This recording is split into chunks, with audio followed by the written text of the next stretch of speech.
Jackson Semahoro niko nitwa.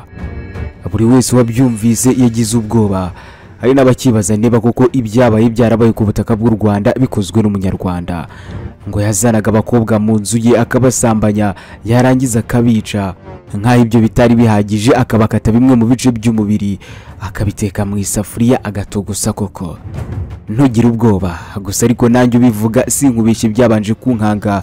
Ibyo byakozwe n'umugabo kuri ubu ngubu uri kwitwa serial killer, umwicanyi ruharwa Kazungu Dennis. Hari abavuze basakuza cyane bati nibamuzane tumutera amabuye, abandi nabo bati uwicishijwe inkota nabo bagomba kuyicishwa.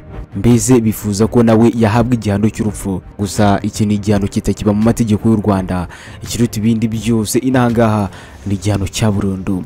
Nubwo abatari bake bakomeje gutakamba basaba ko uyu mugabo w'imyaka 34 yazanwa akaburanishirizwa mu ruhame, ubu Faustin Nkusi n'umuvugizi w'ubushinjacyaha aherutse kubwira ikinyamakuru The New Times cyandika mu Cyongereza ko dosiye ya Kazungu yagejejwe mu rukiko ku itariki ya 18 Nzeri 2023, ndetse ngo urukiko rw'ibanze rwa Kicukiro nirwo rugomba kumukurikirana ku byaha byose arirwa, birimo n'icyaha cy'ubwicanyi, mbese ubuhotozi ndengakamere. Hari umubyeyi twaganiriye yitwa Dansira, yari afite amarira menshi cyane, yabuze n'icyo avuga rwose, ubona ko byamurenze. Yarambwiye ati wa muhungu we Kazungu, Imana yonyine nizamucira urubanza. Kuri ubu ngubu rero buri wese aribaza igihano kizahabwa Kazungu Dennis, umugabo wiyemereye ko yishe abantu 14. Ngaho nawe yumvira urutonde rw'ibyaha uyu mugabo ashinjwa. Uyu mugabo wambaye umwambaro wa serial killer mu Rwanda arashinjwa ubwicanyi buturutse ku bushake, iyicarubozo, gukoresha undi imibonano mpuzabitsina ku gahato, guhisha umurambo w'undi muntu, gukoresha ibikangisho ndetse n'itwarwa n'ifungiranwa ry'umuntu. Uyu mugabo kandi akurikiranweho ubujura bukoresheje kiboko, icyaha cyo konona inyubako utari nyirayo, inyandiko mpimbano ndetse yewe no kugera ku buryo butemewe mu makuru abitswe muri mudasobwa. Ibyo byose ni imbumbe y'ibyaha uyu mugabo Kazungu Dennis ashinjwa. Aho utinyira rero uyu mugabo mu iperereza ry'ibanze bigaragazwa ko mu cyobo Kazungu yajugunyagamo imirambo yabo yabaga amaze kwica hakuwemo imibiri y'abantu 12 bonyine.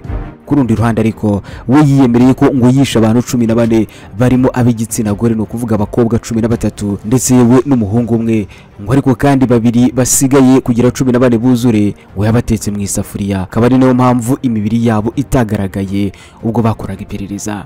Mu gihe ibyaha uyu mugabo akurikiranyweho yabihamwa n'inkiko, Kazungu Dennis yahanishwa igihano cy'igifungo cya burundu, nubwo rubanda rwarakaye cyane rumusabira igihano cy'urupfu. Gusa iki cyahoze mu mategeko y'u Rwanda birumvikana, ariko ubu ngubu ntabwo kikiriho, ndetse yewe nubwo giheruka gushyirwa mu bikorwa byari mu mwaka w'1998 ubwo kuri tapi rouge hari Nyamirambo haraswaga ku mugaragaro abantu baruharwa bari barahamwe n'icyaha cya jenoside yakozwe mu 1994. Reka rero uyu munsi tuganire ku by'igihano cy'urupfu.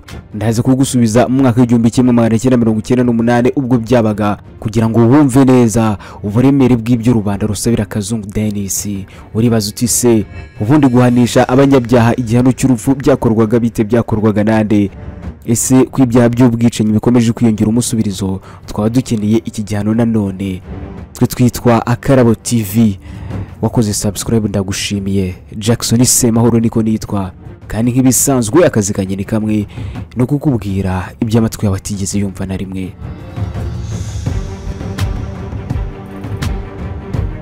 Ni igihano cy'urupfu. Mu kuvuga iby'ibi, reka twifashishe ibyanditswe n'ibitangazamakuru bitandukanye byandikira mu Rwanda kuri ubu ngubu, nk'ikinyamakuru igihe.com, Rwanda Tribune, The New Times ndetse n'ibindi.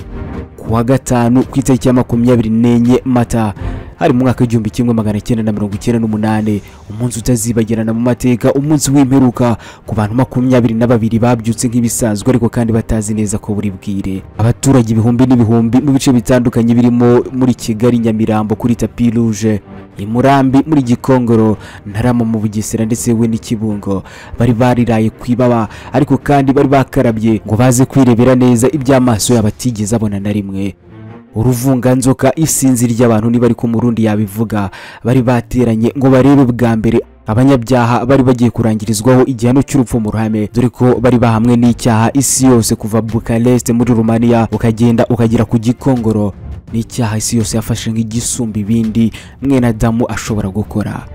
Uwatambukaga hafi y'ahaberaga ibi bikorwa nta n'inyoni yatambaga rwose. Amashuri, amaduka, amasoko yewe n'insengero byose byari bifunze.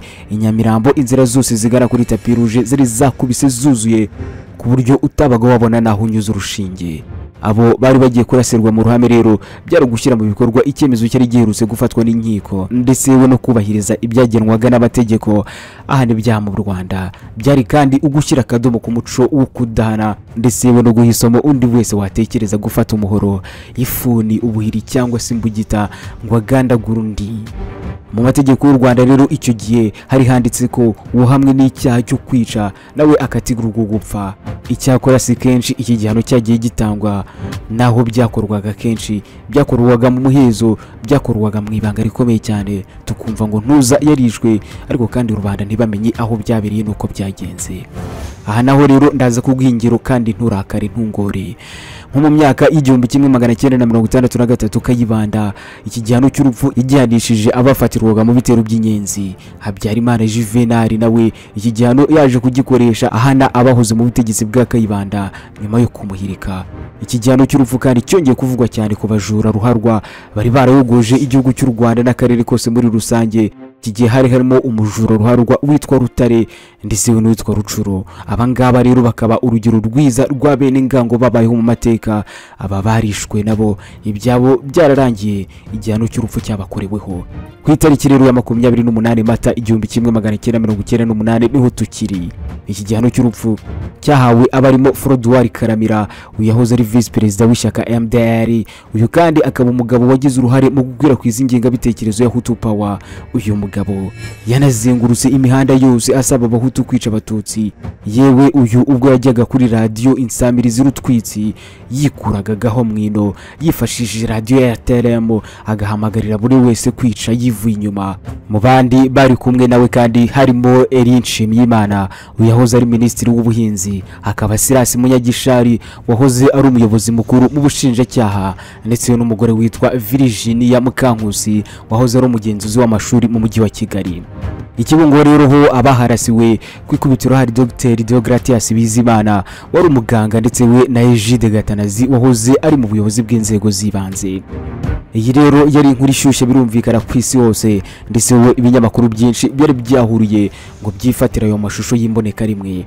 Ikinyamakuru The New York Times cyandikira muri Leta Zunze Ubumwe za Amerika cyari gihari uwo munsi abangaba bicwa. Abanyamakuru bacyo bari Nyamirambo aha barigwaga abaturage basaga 30,000 bari baje kwihera ijisho ngo barebe uko igihano cy'urupfu gishyirwa mu bikorwa. Ariko kandi aba banyamakuru bari baje biteguye rwose bafite ibikoresho ibifata amajwi n'amashusho, baje gutaha amaramasa kuko nta foto nimwe bari bemerewe gufata, dore ko kuri uyu munsi nta munyamakuru wari wemerewe kwinjira n'ibikoresho bifata amajwi cyangwa amashusho kuri tapi rouge. Impamvu izatuma nta mashusho cyangwa amafoto agaragaza uko byagenze uzigera ubona hanze aha. Saa 4 n'igice za mu gitondo nibwo abapolisi baje bashoreye abagororwa 4, abagabo 3 ndetse harimo n'umugore umwe, babajyana mu kibuga rwagati bahambirwa ku nkingi z'ibiti zari zishinze ku kibuga, ubundi babahambira ku maguru, mu nda yewe no mu gituza, ku ijosi naho baziritsemo babigika kuri izi nkingi nyine. Aba bagororwa baje bambitswe ibitambaro by'umukara mu maso ndetse n'ibipimo by'umweru bikoze mu ishusho y'urukiramende biri mu gituza. Aka kanya rero haburaga iminota mike yonyine ngo bave mu bitwa bazima. Muri aba 4 rero washoboraga gusenga ngo yize yikirandure n'umuremyi yarabikoze, ariko kandi abikorera mu mutima we, nta kindi yari yemerewe. Aha rero kuri iyi ngo yibari baziritseho bahamaze iminota 20 yose, ari nako abaturage ku mpande bajujuraga bategereje ikigiye kuba kuri aba bantu. Mu mwanya muto rero hahise hasesekara imodoka 2 za polisi zo mu bwoko bwa Range Rover zaseseka hangaha ku kibuga, hasohokamo umupolisi umwe mukuru ndetse we n'abandi 4 bambaye ibibapfuka mu maso, maze bafata imbunda barazikokinga. Buri mupolisi yegereye aho yari yitegeye buri mfungwa yari ihambiriye ku giti, imbunda ayitunga mu gituza muri bya bipimo bari bambaye. Barasa amasasu menshi y'urufaya, maze bamaze kurasa ikiciro cya mbere cy'amasasu abapolisi bahinduranyije imyanya, ubundi barongera barasa andi masasu y'urufaya. Mbega ukuntu byari bimeze. Wa mupolisi mukuru nakubwiye yaramarutse yerekeza ahangaha aho barasiraga aba bantu, ubundi nawe akura akabunda gato kamasotera ku matako agenda arasa mu mutwe buri mfungwa ari ahangaha kugira ngo nyine ayirangize bya burundu. Ibinyamakuru byanditse ku byabaye uwo munsi byatangaje ko ngo barashwe bose nta numwe wigeze wumvikana ataka ngo asakuze cyane nyine nk'umugore kwicwa. Nyuma yo kuraswa rero muganga yagombaga kumanuka ku kibuga nawe kugira ngo akore ibipimo bye yemeze neza kuko aba bantu bapfuye byanyabyo. Nyuma abaturage rero nabo batangiye gutaha bisubirira mu ngo zabo, ariko kandi ubona ko ibintu byahinduye isura. Hakurikiraho noneho kujya guhambura imirambo yabishwe ngo bayijyane kuyishingura. Nuko byagenze, mbese ni nuko igihano cy'urupfu cyatanzwe mu Rwanda mu mwaka w'1998. Ariko kandi nubwo byabaye amahanga yahise ahaguruka arasizora ati ntidushyigikiye ubwo bwicanyi bukozwe na leta. Ubanza bari birengagije ko abangaba bishwe nabo bari barisha abandi muri jenoside 1994. Nyuma yo gutanga igihano cy'urupfu rero benshi bagize ubwoba maze batangira gutanga amakuru y'ibyo bakoze nta gahato, ndetse yewe banerekana ahari imibiri y'abazize jenoside itarashyingurwa, ndetse yewe n'abandi bafatanyije barabavuga rwose. Amakuru aratangwa. Igihe akadomo.com cya kinyamakuru cyandikira mu Rwanda cyanditse ko icyo gikorwa kandi ngo cyaruhuye abarokotse jenoside yakorewe abatutsi. Babonaga ko kuburanisha ababigizemo uruhare muri jenoside bizafata igihe kinini. Bamwe bagatekereza ko nyine ubutabera ushobora kutazatangwa neza nk'uko bikwiye. Aya mateka yose rero tuyagarutseho bikomotse ku bakomeje kuzamura amajwi yabo bavuga ko uwitwa Kazungu Denis ukurikiranweho kwica abantu 14 bari b'abakobwa 13 akabataba mu nzi we, abandi akabateka mu isafuriya, nawe yahanishwa igihano gisumba ibindi aricyo cy'urupfu. Gusa nakubwira ko ku itariki ya 25 Nyakanga muri 2007 aribwo guverinoma y'u Rwanda yasohoye igazeti urimo kuvana igihano cy'urupfu mu mategeko yayo ahana ibyaha. Bikavuga ko rero icyo gihano cyakuweho mu by'ukuri kimaze gukatirwa abantu bagera kuri 600 ku butaka bw'u Rwanda. Ubu igihano gisumba ibindi rero mu mategeko y'u Rwanda ni igifungo cya burundu, umunyororo wo guherayo umugani w'abashinga ntahe. Iki rero nicyo gishobora guhabwa Kazungu Denis. Mushimiye ko buri gihe uhitamo Akarabo TV. Ibitekerezo byawe ndabibona rwose kandi ndabyubaha. Komeza ubane natwe n'ibindi byose uzabyumvira hano. Jackson Semahoro niko nitwa.